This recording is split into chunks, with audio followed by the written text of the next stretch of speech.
This is a free sample of the book, The Financial Red Pill by Cairo Copeland. The first half of this book is posted right here on YouTube, free for everyone to listen to. If you like this content and want to hear or read the rest, or want to listen to it free of ads, visit reinventideal.com/finance. The book is available on Kindle, paperback, and Audible at reinventideal.com/finance.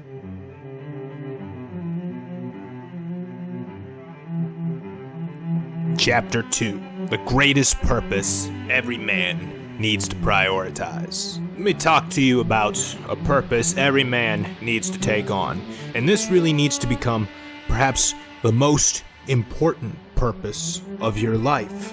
And that is financial freedom. Because in this world, you as a male, you don't really have freedom unless you have financial freedom. You definitely don't have freedom of speech unless you have financial freedom.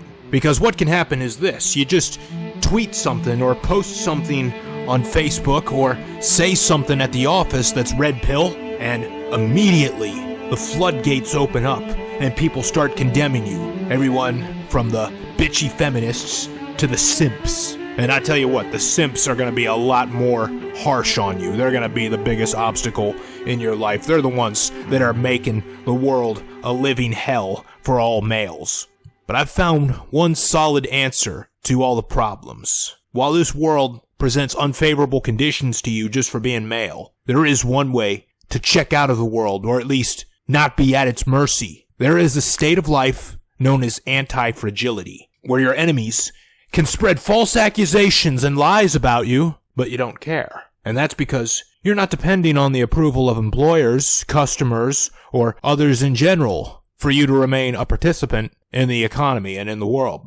And that is the state of financial freedom, or as I like to call it, fuck you money. Because one phrase that feels good to say, almost to the point where you feel a release of endorphins, is fuck you. Imagine a scenario where your worst enemy is begging for mercy, and you kneel down to their level like you're about to help, but you just utter those two words instead. The joy of saying this phrase has created a new class of wealth. You see, there's poverty, there's middle class, there's affluence, retirement, ultra-high net worth, and now there's fuck you money. And fuck you money means exactly what it sounds like. It means you have the ability to say whatever you want to anyone you want without having to worry about any repercussions that are economic. The freedom of speech in America only means you won't be thrown in jail for saying an unpopular opinion. Of course, that's probably going to go away at some point. It's already like that in the UK. But you can still be thrown out of the marketplace in the United States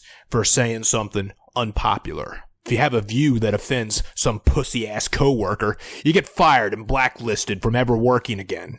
If you tweet a dirty joke that offends a purple-haired person that's unsure of their gender, and probably everybody else is unsure of it as well, you get trolled, doxxed, and hunted down like a dog. Make a woman feel uncomfortable ever, and you may as well kill yourself because the social imperative is for your life to now be a living hell. All this trouble goes away with fuck you money. Cop pulls you over and wants to see you humiliate yourself to get out of a ticket. Fuck you. You won't miss the money for the citation. Boss wants you to come in on your day off for a meeting that could have been summed up in an email.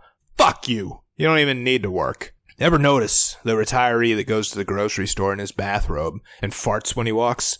He doesn't care what anyone thinks, because he's retired with a pension that pays for his existence. There's no longer a need for him to act cautiously and please everyone around him. Fuck you money means your life is already paid for, and there are no financial consequences big enough to ruin it. The mission of this book, the mission of Reinvent Ideal, is to help you achieve this financial status in your lifetime, preferably in your younger years like your 30s, with everything you do with the information in this book. The information from this podcast, the information from this YouTube channel. Do it for the end goal of financial freedom. Do it to never have to work again. And do it for the betterment of the world. Because you see, the world has shifted to female primacy, where women can do so much with less consequences. When you've attained financial freedom, you'll have this power as well. When this power becomes more proliferated among men, perhaps we'll live in a world with less female favoritism. Finally, individuals may be recognizable for their own individual merits. We can't change the world now, but we can change ourselves. And consequently, that's how we change the world. To best help others, you help yourself. You are in a better position to help others once you, yourself, have been thoroughly helped. Being able to say fuck you and having the cash to pay for that fuck you is what will liberate you from the slavery of social imperatives that come from the fempowerment mandate. A few examples. A social justice wannabe warrior is offended by a joke you told and wants to ruin your life with boycotts and expulsion from the economy. Fuck you. Your life is already paid for. Thus you can say whatever you want. A woman you approach rejects you immediately because you're not tall enough for her or lacking some other shallow ideal. Fuck you. You're rich and that makes you the ideal for millions of other women due to their hypergamous nature. People don't like your attitude, your blunt way of speaking, enlightened self-interest, and refusal to play the PR game. Fuck you. You don't need anyone else's approval to live your life now that it's already been fully financed. No longer will you walk on eggshells as an obligation to the sensitive society you were forced to adapt to. Having financial freedom is what will allow us to rebel against the fempowerment mandate and do as we please. Our lives will already be paid for. Thus, we can do as we like with them. And that's the real point here in attaining the financial freedom. I don't tell you guys, get rich so you can get girls. I tell you, get rich so that you don't have to be a slave to this society that prioritizes those girls over you. So you don't have to put up with the bullshit that comes from dealing with women. Now let's talk about finding your number. There's much debate over what number is needed to live the rest of your life comfortably and never run out of money. Some say it's 1 million, others say 5 million, and still others will say, oh, it should be 10 million. Because comfort is subjective and living expenses vary, the number is different for everyone. But the way you find that number is universal and applies to everyone. There's a great personal finance blog, MrMoneyMustache.com, and in that they established a theory based on mathematics to determine what amount is truly needed for a person to retire early or achieve financial freedom. They made the hypothesis that your savings rate as a percentage of your take-home pay would determine how soon you could retire. Now, the assumptions behind the theory are you can earn 5% return on your savings after inflation and taxes, which I agree you can.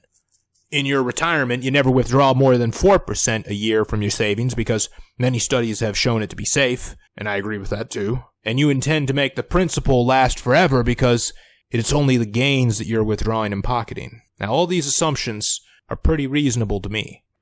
Let's use, for the sake of example, pretend you make $80,000 a year. Now, if you were extreme and saving 50% of your income, you're only living on $40,000 a year. That means only after 17 years of doing that, you've saved enough where 4% of those savings will be enough to provide you with $40,000 a year in income for life. Spending less than you earn is the obvious thing to do, but this theory shows that spending less than you save is the real optimal thing to do.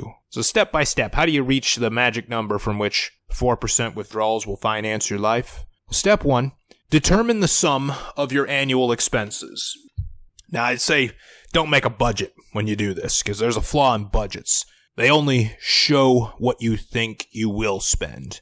The best method for this step is to look back at bank and credit card statements that show what you in fact did spend. Tracking expenses down to the cent is more important for that reason. It will tell you what your life costs and help you determine how much it will cost in the future. And this method is assuming that your current lifestyle is one you'd be comfortable and happy with in early retirement. And if this is not the case, then certainly add in the new expenses for the lifestyle you want to have. I also recommend adding in the cost of health insurance because many of us get our health insurance from employers. If we're retired, that is no longer the case. Use the average annual expenses for multiple years if possible. Don't go off just the best year, because expenses are going to change year to year. You will have new interests, and also you will experience unexpected emergencies. All these things need to be taken into consideration. Now, using myself as an example, the sum of my living expenses for 1 year is $55,000. Step 2. Multiply that number by 25. In order to be able to afford my cost of living this year at $55,000, I need a sum of money invested in a way to generate $55,000 in earnings and have that $55,000 be 4% of the invested money. So $55,000 divided by 0.04, or 55,000 times 25, and that equals 1.375 million. Now, what's all this mean here? I'm throwing all these numbers at you. What do they mean? That means that in order to stop working today, but still have my existence fully funded as I'm used to having it, I need 1.375 million invested today and earning 4%. Now, why 4%? When you withdraw only 4% of your retirement savings each year, provided you keep the rest of it invested in a diversified portfolio, you have a 95% success rate of making your money last for the rest of your life. Many studies have been conducted on this theory, and there is much empirical evidence to back this up. Even when the markets and investments underperform, withdrawing from your stash at 4% protects you from expending all your assets. But here's the rest of the story. 4% is the maximum amount you can withdraw each year. It's not the minimum you need your money to earn. Remember, the next year, my cost of living goes up due to inflation. That inflation could be as high as 3%. So I need to earn an additional 3% to prepare for the next year's needed withdrawal. In reality, I should be shooting for at least 7% return on my money to meet my needs. Step 3. Make adjustments. Some financial advisors like to be far more precise with determining this number. For example, they'll take the living expenses and adjust it for inflation, which is smart, but it requires you to make far too many assumptions that you can't be anywhere near certain about, such as how many years it will take you to earn the money needed, how many years you'll be alive to keep the lump sum working for you, what the correct inflation rate will be, and it ignores the fact that many adjustments to your lifestyle and savings can neutralize the force of inflation. See, if inflation is 3% a year, but I've managed to reduce my cost of living for the year by 20%, do I really need to worry about it? Of course not. To determine what was my number, I tracked my expenses for an entire year. Just doing the work of tracking my expenses brings to light expenses I can cut and shows me what I'm wasting money on. Having my eyes set on 1.375 million gives me a visible and specific goal I can start working toward right away. Now, I can calculate the amount I need to save each year in order to reach that in the shortest amount of time. I can also determine what annual rate of return I need in order to reach it sooner as well. Your time is limited. Life is so short. Each new day feels shorter and more rushed than yesterday. Many of us feel like the time is being stolen from us because of work, responsibilities, obligations. Don't you want it all to slow down? To not have to squeeze in the enjoyment of your life between alarm clocks and time clocks? This is what financial independence is all about. Financial independence is what will allow you to break free from the financial blue pill imperatives that demand you work undesirable jobs and put on a happy face for others. It's what will allow you to finally have the freedom of speech you've been biting on your tongue from exercising. It's what will allow you to rise above the predetermined, scripted failure that the anonymous authorities had in store for you. And getting there is not a matter of fortune. It's a matter of formula.